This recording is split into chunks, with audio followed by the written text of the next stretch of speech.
말씀은 여호수아 14장 1절에서 9절 말씀입니다. 여호수아 14장 1절에서 9절까지 한 절씩 교독하시고 마지막 절은 다 함께 읽겠습니다. 이것은 이스라엘 자손이 가나안 땅에서 받은 기업 곧 제사장 엘르아살과 눈의 아들 여호수아와 이스라엘 자손 지파의 족장들이 분배한 것이니라. 여호와께서 모세에게 말씀대로 그들의 기업을 저리 뽑아 9지파와 반 지파에게 주었으니 이는 2지파와 반 지파의 기업은 모세가 요단 저쪽에서 주었음이요 레위 자손에게는 그들 가운데에서 기업을 주지 아니하였으니 이는 요셉의 자손이 나서가 베레아의 9지파가 되었습니다. 이 땅에서 레위 사람에게 아무 등기도 주지 아니하고 다만 그것과서 성물과 가축과 제사를 위한 목적을 주었으니 이스라엘 자손이 여호와께서 모세에게 명령하신 것과 같이 행하여 그 땅을 나누었더라.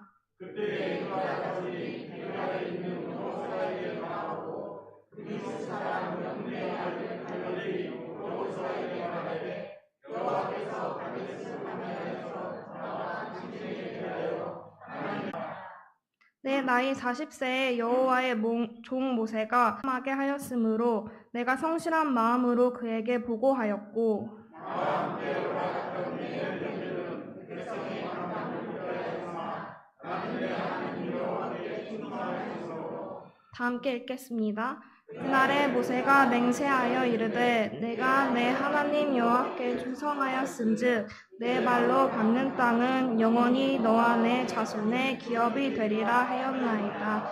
아멘. 이는 거룩한 하나님의 말씀입니다. 아멘. 오늘 읽은 여호수아서 14장은 요단 서편 땅을 분배받는 내용입니다.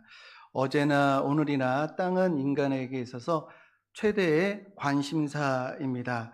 고구려의 수많은 왕들 가운데 우리가 광개토 대왕을 기억하는 이유가 무엇일까요? 다른 것은 몰라도 그가 제위하는 기간 동안에 우리 민족의 역사 가운데 가장 넓은 땅을 그가 차지했기 때문에 그러합니다. 정복 사업을 열정적으로 수행했고 중국과의 거친 투쟁 가운데 승리해서 만주의 주인공이 됐기 때문에 우리가 이 광개토 대왕을 기억을 하고 있는 것이죠. 이스라엘의 국기를 보면은 가운데 별이 있습니다. 그 별을 이 다윗별이라고 합니다. 이스라엘 역사 가운데 이 다윗을 가장 으뜸으로 이제 그들은 생각을 하는데요. 물론 신앙적으로 탁월했기 때문에 그러하겠지만 무엇보다 다윗이 제위하는 기간 동안에 이스라엘이 가장 넓은 영토를 차지했기 때문에 역사적으로 그를 으뜸으로 취급을 하는 것입니다. 땅은 인간에게 있어서 매우 중요하죠. 왜냐하면 사람이 사는 터전이고요. 곡식의 창고이고요. 또 채소와 야채와 또 가축을 기를 수 있는 이 생산의 터전이기 때문에 그렇습니다. 땅이 없으면 집도 지을 수가 없고 나그네로 머무를 수밖에 없죠. 아브라함도 본토 친척 아비집을 떠나 하나님께서 지시하신 땅으로 갔을 때에 본인의 땅이 없었기 때문에 그는 나그네일 뿐이었습니다. 그렇게 살다가 아내 사라가 죽었을 때에 그녀를 그녀의 고향에다가 장사하지를 않았어요. 연고가 없는 가나안 땅 막벨라 굴에 매장을 하게 됩니다. 이는 지금은 아니지만 그 땅을 주시기로 하신 하나님의 약속이 지금은 아니지만 이미 되어진 것처럼 그것을 확신하며 그 땅을 이제 구매를 한 믿음의 행위라고 할 수가 있겠습니다. 그렇게 구입한 땅에서 본인의 아내 사라가 매장이 되고 또 아브라함이 거기서 장사되고요. 그의 아들 이삭과 며느리 리브가 그리고 야곱과 레아 그리고 400년 후에 요셉이 거기에 묻히게 됩니다. 그래서 비로소 이스라엘의 역사가 흐르게 되었습니다. 땅이 있어야 역사도 있는 것입니다. 영화 바람과 함께 사라지다라고 하는 영화에서 여주인공이 질투와 허영심 때문에 주변에 있는 모든 사람들이 그녀에게 실망을 하고 그 곁을 떠나게 되죠. 결국 그녀는 난관과 절망을 맞이하게 됩니다. 1년의 시련을 겪고 난 후에 정신을 차리고 자신의 잘못을 고쳐야 되겠다, 다시 시작해야 되겠다, 이렇게 이제 다짐을 하게 되는데요. 어떻게 뭘 해야 할지 이제 알 수가 없었어요. 그때 이렇게 독백을 합니다. 그래, 고향, 내 고향. 고향에 가면 해결 방법을 찾을 수 있을 거야. 내 부모의 땅, 그 땅에 가면 잃어버린 이들을 되찾을 방법을 생각할 수 있을 거야 라고 하면서 유명한 대사를 남겼죠. 내일은 내일의 태양이 떠오를 테니까 라고 하는 그런 대사를 남겼습니다. 땅에서 희망을 찾은 것입니다. 땅이 있으면 사람에게는 미래가 있게 되는 것입니다. 땅이 있어야 희망과 안식이 있을 수 있고요. 땅이 있어야 내일의 태양도 기대할 수가 있는 것이지요. 이상화 시인의 빼앗긴 들에도 봄은 오는가 라는 시 잘 아실 것입니다. 그 시에서 봄을 맞이했음에도 불구하고 누릴 수 없는 현실, 모든 권리를 박탈당한 절망감을 표현하고 있습니다. 왜 그런가? 땅이 없다 보니까, 땅이 없어서 봄도 없다라는 것이에요. 그래서 땅이 없는 민족의 서러움은 이루 말할 수가 없죠. 그래서 우리 민족도 잃어버린 땅을 찾기 위해서 36년간 투쟁을 했던 것 우리가 잘 알고 있습니다. 지금도 세계 여기저기에서 땅 문제로 분쟁과 갈등이 일어나고 있고, 땅을 위해서 목숨까지도 희생하는 것을 볼 때 땅은 실로 인간의 생명과도 같다라고 할 수가 있겠습니다. 아시아의 잠재적인 분쟁의 요소가 쿠릴 열도라고 하죠. 2차 세계대전 후에 러시아가 지금 점유하고 있는 이 섬들이 있는데 그것을 다시 되돌려 달라 일본이 주장하고 있습니다. 그 다음 남중국해입니다. 남중국해에 산호섬을 메워가지고 중국이 이 공항을 만들었는데 이것이 주변 국가들 간의 갈등, 미국과의 신경전을 일으키는 그런 지역이 되고 있습니다. 또한 일본의 독도 도발입니다. 그 런던 올림픽 때 이 박종우 선수가 독도는 우리 땅이라고 하는 피켓을 잠시 들었다 내렸거든요. 아주 잠시 들었다 내렸는데 그것이 이슈가 돼가지고 이 올림픽 규칙에 위배되었다, 정치적인 행동이다라고 해서 징계를 먹었어요. 이걸 두고 우리나라에서 발끈했죠. 우리 땅 가지고 우리 것이라고 주장했는데 왜 이것이 정치적이냐, 우리 땅 우리 것이라고 말도 못하냐라고 변호하고 반발했지만 땅은 언제나 정치적인 문제입니다. 왜냐하면 힘의 문제이기 때문에 그렇죠. 오늘날 내가 땅의 소유권을 가지고 있는 이유는 뭘까요? 거기에 내 이름이 쓰여져 있고 금이 그어져 있어서가 아니라 개인보다 강한 국가라고 하는 권력이 소유권을 보장해 주니까 내 땅이 되는 것입니다. 만일 대한민국보다 더 센 힘이 이 땅을 지배하게 되면 그때부터는 그 땅은 내 것이 아니라 더 센 힘이 취급하는 대로 빼앗길 수도 있는 것입니다. 그래서 우리 일본에게 땅을 빼앗겼을 때는 근거가 없어서 빼앗긴 것이 아니라 힘이 없어서 빼앗긴 것이죠. 앞으로 독도의 운명은 우리 민족끼리 싸우느냐, 혼란에 빠지느냐, 아니면 평화 통일을 이루고 우리 부강하게 되느냐, 그렇지 않느냐에 따라서 그 운명이 달라지지 않겠는가 이렇게 생각을 합니다. 또 땅은요, 같은 면적이라 할지라도 그 땅이 어디에 있느냐에 따라서 희비가 엇갈립니다. 대한민국의 강남이라고 하는 땅은 남다른 의미와 가치를 가지고 있죠. 같은 면적이라 할지라도 상황과 조건에 따라서 그 의미는 다르다. 제가 이렇게 땅에 대해서 이야기를 하는 것은 예배 끝나고 땅 보러 가자 이 얘기가 의도가 아니고요. 땅은 이토록 인간에게 첨예한 관심사, 생사가 달린 문제라고 하는 것을 강조하기 위해서인데요. 오늘 본문을 보면은 가나안 땅을 정복한 후에 이스라엘의 12지파가 자신의 미래가 걸려있는 땅을 분배하게 됩니다.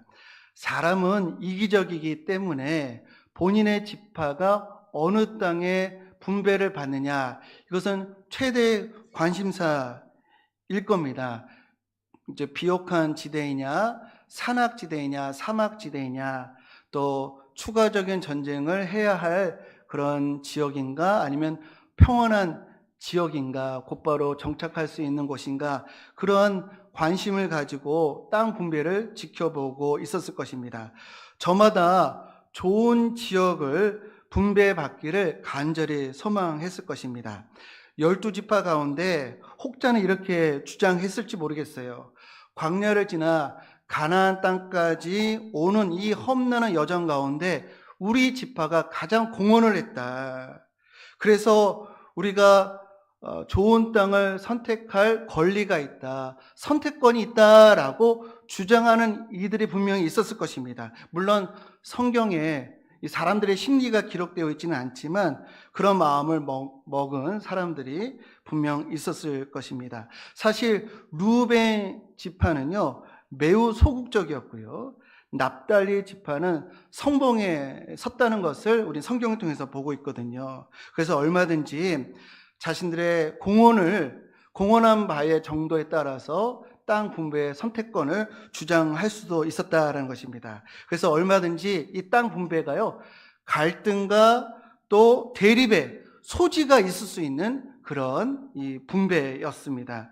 그런데 이렇게 모든 지파의 시선이 집중되는 이 땅 분배를 여호수아가 어떻게 행했는가? 오늘 본문 2절을 보면은 여호수아는 여호와께서 모세에게 명령하신 대로 제비 뽑기를 통해서 분배했다라는 겁니다.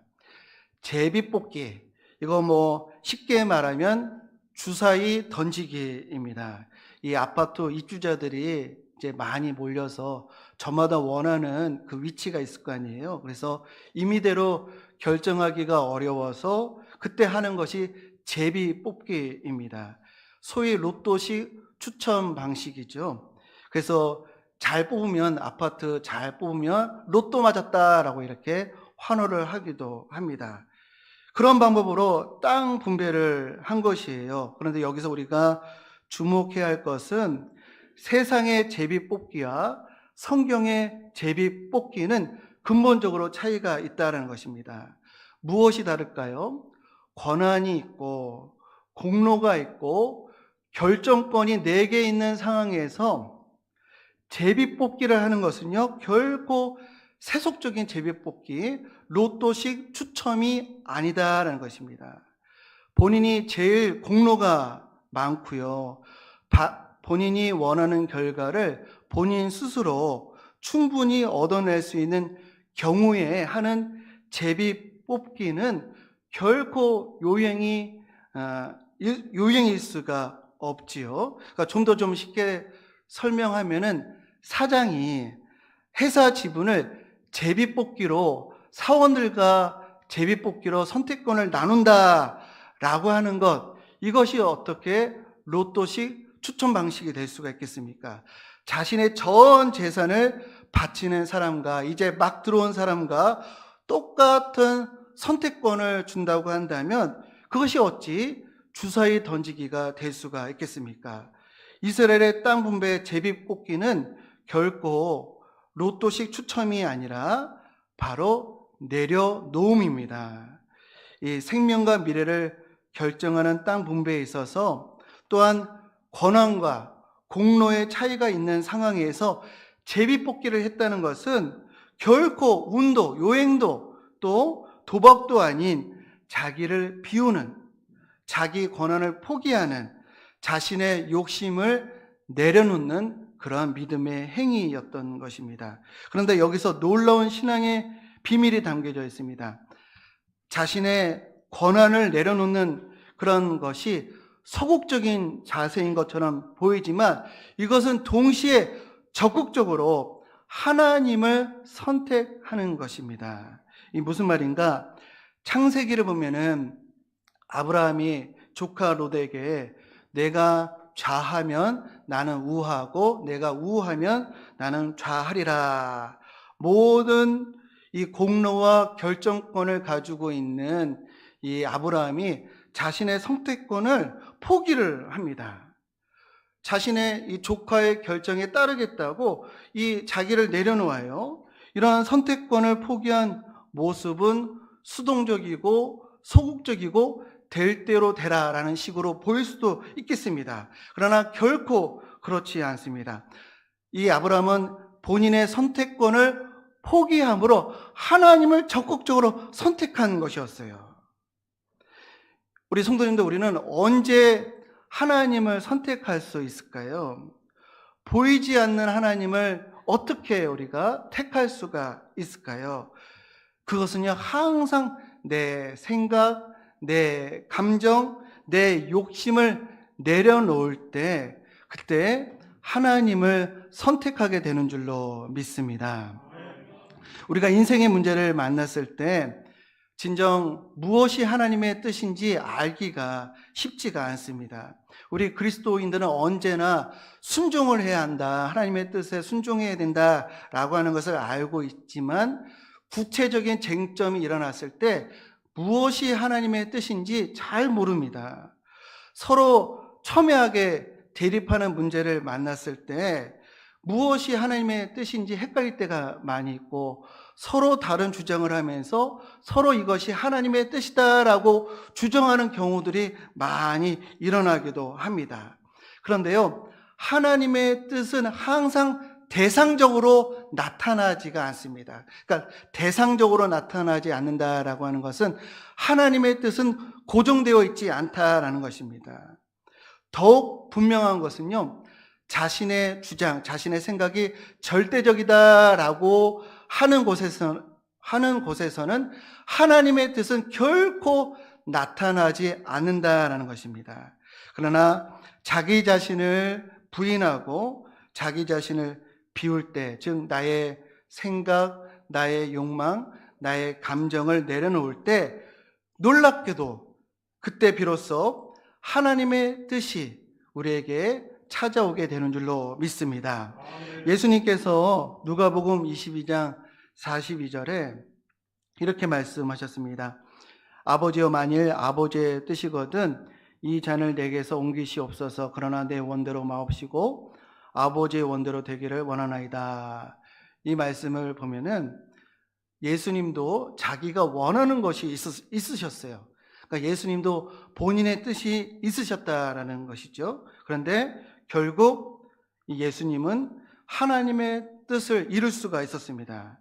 그 하나님의 뜻은 언제 예수님께서 이루게 되셨는가? 본인을 부인할 때, 본인의 원하는 것을 내려놓을 때 그것이 가능했습니다. 자신의 생각, 권한, 감정을 꽉 붙들고 있는 사람은요, 결코 하나님을 선택할 수 없습니다. 바리새인이 그토록 기다렸던 메시아를 만났음에도 그들이 예수님을 영접하지 못했던 이유는 무엇일까요? 자신들의 전통, 자신들의 기득권을 내려놓지 못했기 때문에 예수님을 영접할 수 없었던 것입니다.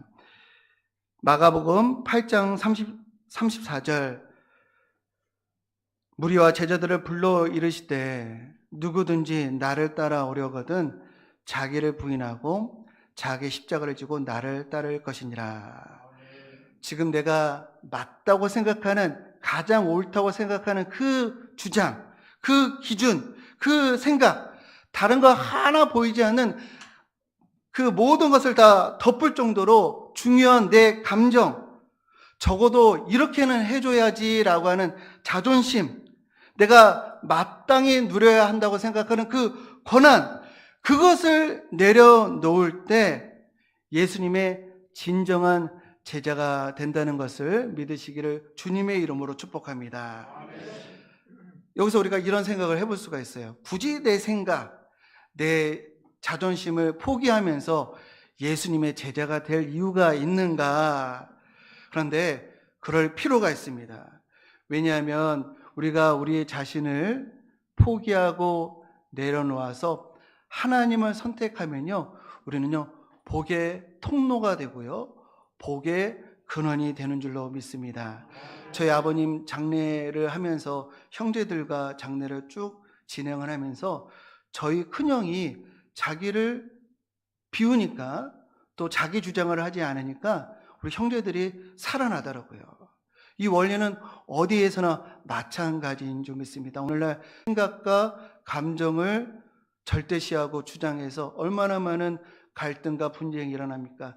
그러나 내 생각, 내 권한, 내 감정을 우리가 비울 때 평안이 찾아오고 또 하나님의 은혜가 깃들게 되는 줄로 믿습니다. 자신을 비우게 될 때 하나님이 찾아오시고 우리는 복의 통로, 아니 복의 근원이 될 줄로 믿습니다. 두 번째, 제비뽑기로 땅을 분배했다는 것은요, 땅의 좋고 나쁨은 환경에 달려있지 않고 하나님이 함께 하시느냐 그렇지 않느냐에 달려있다는 것을 고백했기 때문에 그들이 그 여호와의 말씀대로 제비뽑기를 한 것입니다. 가나안 땅은요, 결코 그렇게 넓은 땅이 아니었습니다. 그런데 좁은 땅임에도 불구하고 다양한 지형을 가지고 있었어요. 그 해안 평야지대가 있었고, 구릉지대, 중앙에 산악지대, 또 북쪽에 이스라엘 평야가 있었고, 남쪽에는 네게부 광야가 있었고요. 또 동쪽에는 요르단 계곡지대가 있었습니다. 그래서 다양한 이런 지형과 환경이 나눠져 있었기 때문에 어디를 분배받느냐에 따라서 희비가 엇갈릴 수밖에 없는 그런 조건이었습니다. 그러나 그들은 믿었습니다. 자신들의 미래는 땅의 조건보다도 하나님이 함께 하시느냐 그렇지 않느냐에 달려있다는 것을 그들은 고백한 것입니다. 아브라함이 조카 롯에게 내가 좌하면 내가 우하고 내가 우하면 내가 좌하리라. 그때 조카 롯은 눈을 들어서 이것저것 조건을 따져보았습니다. 그래서 보기에 좋고 풍족해 보이고 풍요로운 땅 소돔과 고모라를 택하게 되었습니다. 소돔과 고모라는요, 물이 풍부한 곳이었어요. 에덴 동상처럼 화려하고 풍요로운 곳이었습니다. 그래서 미래의 전망을 보고 소돔과 고모라를 택한 것이지요. 우리가 미래를 계획할 때도 롯과 같이 똑같습니다. 분석하고 종합 판단을 하지요. 그 자체가 나쁘다고 할 수는 없는 것입니다. 그런데 문제는 죄악의 도시 소돔과 고모라를 하나님의 동산으로 봤다는 것이에요. 영적인 분별력이 없었습니다.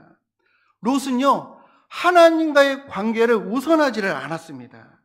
그러나 아브라함은 선택권을 포기함으로 거친 땅에 머무르게 되었어요. 소돔과 고모라에 비해서는 아주 척박한 땅이었습니다. 메마른 땅, 하늘에서 비를 기다려야만 하는 그런 땅이었습니다. 그러나 아브라함은 알았습니다. 인생의 잘됨과 못됨은 땅의 환경과 조건에 달려있는 것이 아니라 하나님이 동행하시느냐 그렇지 않느냐에 달려있다는 것을 그의 선택권 포기로 그것을 그가 고백하고 또 하나님을 적극적으로 선택하게 된 줄로 믿습니다. 그렇게 선택한 아브라함에게 성경을 보면은 하나님이 찾아오셔요. 롯이 아브라함을 떠난 후에 여호와께서 아브라함에게 이르시되 너는 눈을 들어 너 있는 곳에서 북쪽과 남쪽 그리고 동쪽과 서쪽을 바라보라. 보이는 땅을 내가 너와 내 자손에게 주리니 영원히 이르리라. 신앙을 선택한 아브라함에게 하나님은 찾아오셨고 아브라함은 복의 근원이 되었습니다. 오늘날도 수많은 사람들이 롯과 같이 눈을 들어서 무엇이 미래에 좋을지 비교 분석하면서 고민하고 투자합니다. 눈을 들어 땅을 바라봅니다. 그러나 저와 우리 성도님들은 눈을 들어 하나님의 이름으로 축복합니다. 눈을 들어 하나님과 멀어지는 인생이 아니라 눈을 들어 하나님과 가까워지는 인생이 되시기를 주님의 이름으로 축복합니다. 세 번째, 이 제비 뽑기는요, 행위보다 은혜를 기억하는 일이었습니다. 만일 이스라엘이 이 업적, 공로, 자격에 따라서 땅을 분배했다고 한다면 어떻게 됐을까요? 내가 이래서, 내가 한 일 때문에, 혹은 너 때문에, 너는 그 정도밖에 되지 않기 때문에 라고 공로와 자격, 실력과 능력에 따라서 몫을 나누고 땅을 분배했다고 한다면 하나님은 가려지고 인간적인 냄새만 그 땅에 찰 수밖에 없었을 것입니다. 그러면 공동체는 점점 와해할 수밖에 없고 그들의 신앙은 점점 추락할 수밖에 없을 것입니다. 그러나 반대로 나의 나된 것은 다 하나님의 은혜라고 그들의 진정으로 고백할 때에 자신뿐만 아니라 자기 자신뿐만 아니라 공동체가 살아나는 그런 역사가 임하게 된 줄로 믿습니다. 우리가 자기 공로를 주장하지 아니하고 모든 것이 하나님의 은혜임을 진정 고백하는 저와 여러분들 되시기를 주님의 이름으로 축복합니다. 너희가 그 은혜로 인하여 믿음으로 말미암아 구원을 받았으니 이는 하나님의 선물이라. 모든 것이 다 하나님의 은혜임을 고백하는 우리 모두가 됩시다. 그러면 우리가 있는 곳에 하나님의 영광이 임하게 될 줄로 믿습니다. 말씀을 정리하겠습니다. 하나님을 선택한다는 것이 무엇일까요? 내 생각, 내 감정, 내 욕망, 내 뜻을 내려놓을 때 하나님을 선택하는 것이고 하나님은 그런 자에게 찾아오시는 줄 믿습니다. 인생의 중요한 고비마다 정말 중요한 일 앞에서 자신을 비워서 거룩하신 하나님이 찾아오시는 그런 체험을 하시는 우리 복된 성도님들 되시기를 주님의 이름으로 축복합니다. 하나님이 찾아오심으로 인해서 우리 성도님들이 공동체를, 가정을, 집안을, 형제들을 살리는 복의 통로, 복의 근원 되시기를 주님의 이름으로 간절히 축원드립니다. 우리 다 함께 우리 나의 가는 길 우리 찬양하겠습니다. 이스라엘이 막강한 적들을 물리칠 수 있었던 이유는 그들이 선택권을 포기하고 하나님을 택했기 때문입니다. 우리가 자기 권한, 자기 감정, 자기 공로를 내려놓을 때 진정 하나님 우리에게 찾아오십니다. 나의 가는 길 우리 함께 우리 찬양하며 하나님께 영광 돌리겠습니다. 또 우리의 마음을 고백하겠습니다. 나의 가는 길, 나의 가는 길 주님 인도하시네. 보이지 않아도 날 위해 주 나의 인도자, 항상 함께하시네. 사랑과 힘 베푸시며 인도하시네. 광야의 길을 만드시고 광야의 길을 만드시고 나를 인도해 사막에 강 만드신 것 보라. 하늘과 땅 편에도 주의 말씀 영원히 내 삶 속에 새 일을 행하리. 나의 가는 길 주님 인도하시. 그는 보이지 않아도, 그는 보이지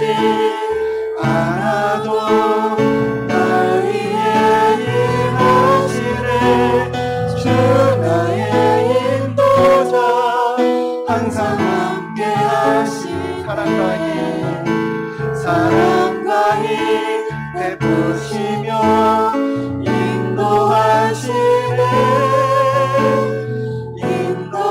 광야의 길을 만드시고 광야의 길을 만드시고 아멘 사망의 강 만드신 것 보라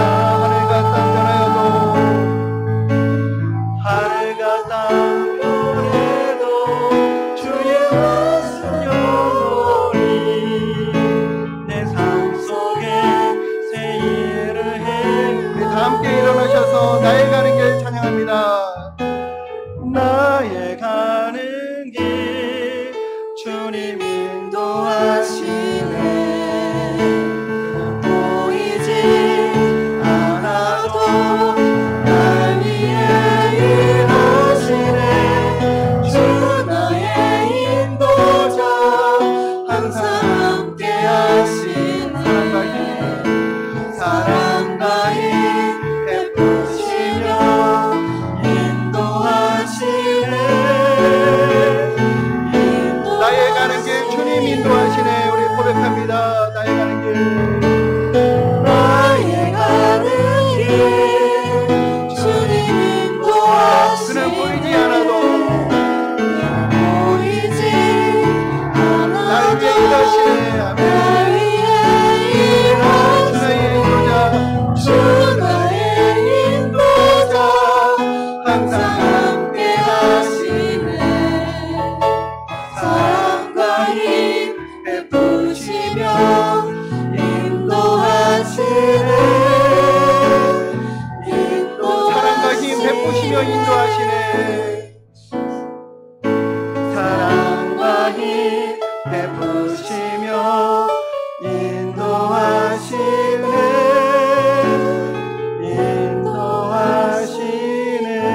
인도하시네 이 시간 우리 함께 기도합니다 주님 나를 찾아 주옵소서 나를 만나 주옵소서 우리 함께 기도하겠습니다 주님 오늘 말씀을 통해서 하나님 땅 구배의 원리를 통해 우리가 내려놓을 때 우리가 자신의 생각과 감정과 권리를 하나님 아버지 부인할 때 하나님께서 찾아오시며 또 우리가 하나님 뜻을 선택할 수 있고 그 뜻을 따를 수 있다는 것을 오늘 깨닫게 하여 주셨습니다 하나님 내 감정 내 권한 내 자존심 내 하나님 아버지 계획을 내려놓을 수 있는 그래서 예수님의 진정한 제자가 되고 또 복의 통로가 되고 복의 근원이 되는 저희들이 될 수 있도록 주여 인도하여 주옵소서 어떤 갈등이 있고 어떤 문제가 있을 때 하나님 우리가 그걸 포기할 수 있도록 인도하여 주옵소서 내 이익을 내려놓을 수 있도록 인도하여 주옵소서 내 생각을 하나님 아버지 부인할 수 있도록 인도하여 주옵소서 내 자존심을 내려놓고 하나님 내 계획을 하나님 밀어놓을 때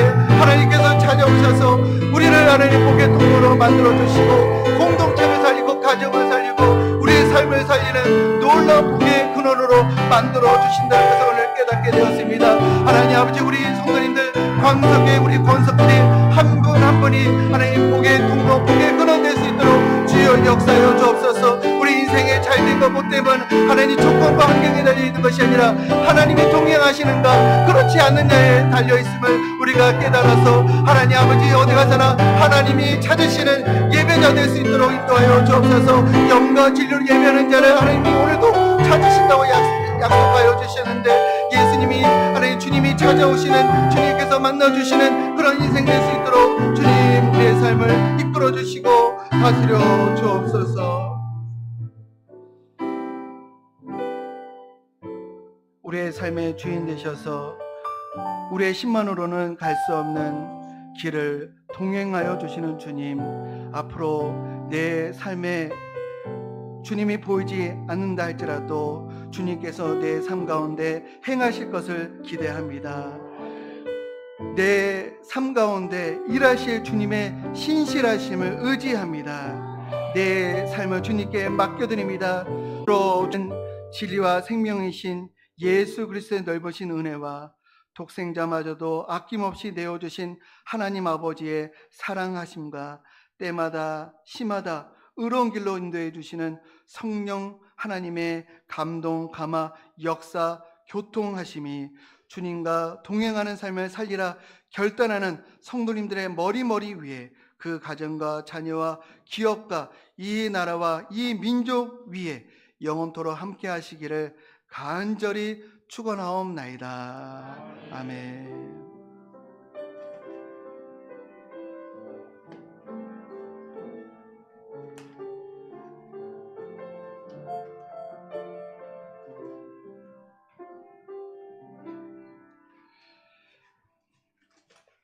예배를 마쳤습니다.